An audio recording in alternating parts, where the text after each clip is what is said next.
બુલેટિનની શરૂઆત કરીએ। સુરતમાં ખાડીપુર મામલે સ્થાનિકો હવે લડી લેવાના મૂડમાં જોવા મળી રહ્યા છે। પર્વત પાટિયા વિસ્તારની 15 સોસાયટીઓનો ભારે આક્રોશ જોવા મળ્યો। કલેક્ટરને આવેદનપત્ર આપવા એક બાઇક રેલીનું આયોજન કરવામાં આવ્યું છે। આ બાઇક રેલીમાં 500 થી વધુ અસરગ્રસ્ત પરિવારો જોડાવાના છે। 1 ઓગસ્ટે રચાયેલી જન આંદોલન સમિતિ તેનું નેતૃત્વ કરશે।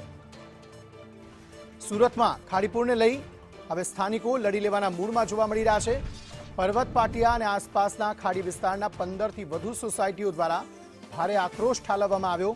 હવે આજ રોજ સુરત જિલ્લા કલેક્ટરને ખાડીપુરની સમસ્યા મામલે આવેદનપત્ર આપી રજૂઆત કરવામાં આવશે। તે પહેલા પર્વત પાટિયાથી સુરત જિલ્લા કલેક્ટર કચેરી સુધી આ અસરગ્રસ્ત પરિવારો દ્વારા એક બાઇક રેલીનું આયોજન કરવામાં આવ્યું છે, જેમાં 500 થી વધુ અસરગ્રસ્ત પરિવારો જોડાઈ રહ્યા છે। 1 ઓગસ્ટ 2026ના રોજ ખાડીપુર પીડિત રહીશો દ્વારા એક સમિતિ બનાવવામાં આવી છે, જેનું નામ જન આંદોલન સમિતિ રાખવામાં આવ્યું છે અને તેઓ બાઇક રેલી સ્વરૂપે પોતાનો વિરોધ દર્શાવશે। આ વિસ્તારમાં પાણી ભરાઈ જવાની અસહ્ય સમસ્યા છે, જેને પગલે આ સમિતિનું આયોજન નિર્માણ કરવામાં આવ્યું છે।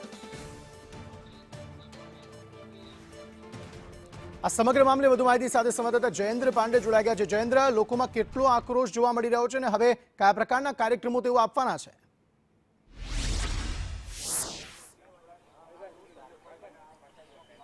જી અંકિત, જે રીતે વાત કરવામાં આવે, સુરત શહેરમાં છેલ્લા ઘણા વર્ષોથી જે પર્વતગામ વિસ્તાર છે, લીંબાયત વિસ્તાર છે, કાં તો પછી સણિયા અહેમદ છે, અલગ વિસ્તારોમાં જે છે ખાડીપુરની સમસ્યા સર્જાય, ખાસ કરીને પર્વતગામના લોકો જે હવે ત્રાસી ચૂક્યા છે, ત્યારે હવે તેમણે જન આંદોલનની રચના પણ કરી। ત્યારે આજ રોજ તેઓ બાઇક રેલી કરવાના હતા, પરંતુ કોઈ કારણસર બાઇક રેલી છે તે કેન્સલ કરવામાં આવી છે।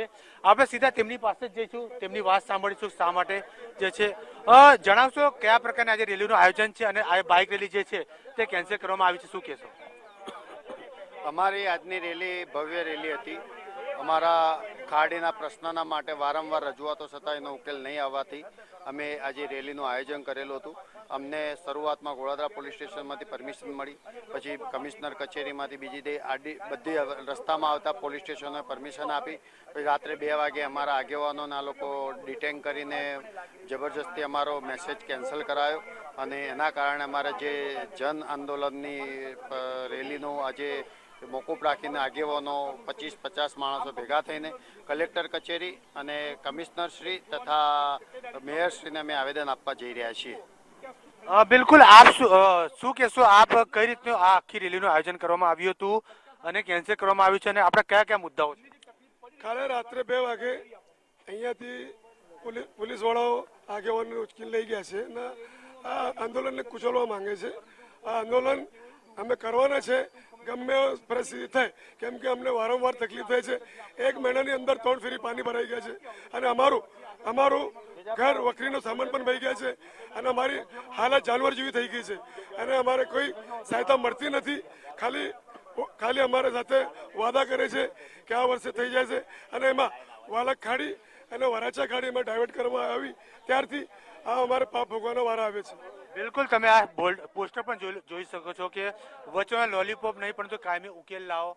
તો આવા અનેક પોસ્ટરો પણ છે। અહીં વરસાદ જે છે તે કુદરતની ભેટ છે અને તંત્રના ભૂલને કારણે ખાડીપુર આવી રહ્યું છે। શું કહેશો આપ, કઈ રીતે આ જે રેલીનું આયોજન છે અને પરંતુ માત્ર 25 થી 30 મેમ્બરોને પરમિશન આપવામાં આવી છે કલેક્ટર સુધી જવા માટે? આમાં અમારું આયોજન ખાલી હતું કે શાંતિપૂર્ણ આપણે સરકારને રજૂઆત કરીએ કે ભાઈ આ વસ્તુ અમારો પ્રોબ્લેમ છે। 22 વર્ષથી જે પ્રોબ્લેમ છે એ અહીંયા અમુક અમારા જે કોર્પોરેટર એમણે એક મેડમને ફોન ઉપર જવાબ આપેલો કે અમારાથી આ વસ્તુ થાય એવી નથી, આ ઊંચા લેવાની છે।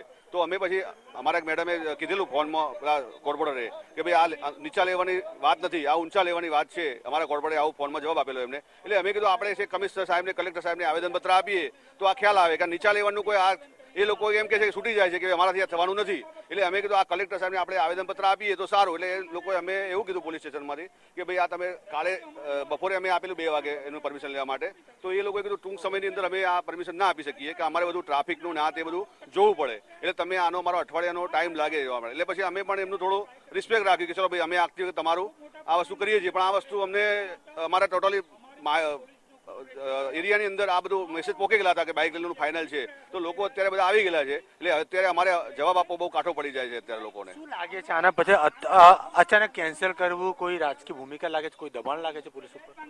100% એ જ લાગે છે કે આ વસ્તુ રાજકીય દબાણ જ છે. બાકી તો એમને એવું તકલીફ છે, અમે શાંતિપૂર્ણ આંદોલન આ જવાના હતા ત્યાં આગળ રેલી કહીને, અને ખાલી આવેદનપત્ર આપવાનું હતું. અમારે તો કોઈ વસ્તુ કોઈ સૂત્રોચ્ચાર કરવાના હતા, બીજું કોઈ વસ્તુ જ હતું, પણ આ લોકોનું ગમે તે કોઈ ઉપરથી દબાણ છે એટલા માટે જ આ લોકો અમને પરમિશન નથી આપતા. આપ શું કહેશો મિત્ર? બોલો બોલો બોલો. બધાને ગાડીમાં પણ મને નુકસાન થયો છે સોસાયટીમાં. પાણી આમ આવે તો છે જ, પરંતુ અચાનક કેન્સલ કરી નાખ્યું છે. કેન્સલ માટે આ તો ઉપરથી દબાણ છે ને પોલીસ ઉપર એટલે. બિલકુલ અંકિત, જે રીતે આપણે વાત કરવામાં આવે, જ્યારે જે તે દિવસે જ્યારે રચના કરવામાં આવી ત્યારે સ્થાનિક જે અહીં છે તેમના દ્વારા સ્થાનિક કોર્પોરેટર પણ વાત કરી હતી, તેનો વિડીયો બી છે, સોશિયલ મીડિયા પર વાયરલ પણ થયો હતો. ત્યારે કોર્પોરેટર સ્પષ્ટ શબ્દોમાં, એટલે જે દિનેશ રાજપુરોહિત છે જેમની હું વાત કરું, તેમણે કહ્યું હતું કે જેમણે મીડિયામાં આવવું હોય તેઓ આ પૂરની સમસ્યાને જે છે તે મોટી સમસ્યા કહી રહ્યા છે, એટલે પૂરની સમસ્યા તેવું તેમણે કહ્યું હતું. પરંતુ તેમણે આને ઉકેલ લાવવા માટે કહ્યું નહોતું. તેમણે એમ કીધું ઉકેલ લાવવા માટે પાર્ટી સામે વાતચીત કીધું, સ્પષ્ટ શબ્દોમાં કહ્યું હતું. પરંતુ હવે રેલી કેન્સલ થઈ છે. માત્ર 20 થી 30 મેમ્બરોને સુરત કલેક્ટર કચેરી ખાતે જવા માટે કહ્યું. ત્યાં બિલકુલ, એટલે પહેલા એવું હતું કે તેઓ રેલી કરશે, પરંતુ એ રેલીને મંજૂરી આપવામાં નહોતી આવી, તેના કારણે તે રેલી કેન્સલ કરાઈ. હવે માત્ર આવેદનપત્ર આપવામાં આવશે, પરંતુ સમસ્યા જે છે તે યથાવત છે, પાણી ભરાવાની, અને તેમાંથી મુક્તિની માંગ તેઓ કરી રહ્યા છે.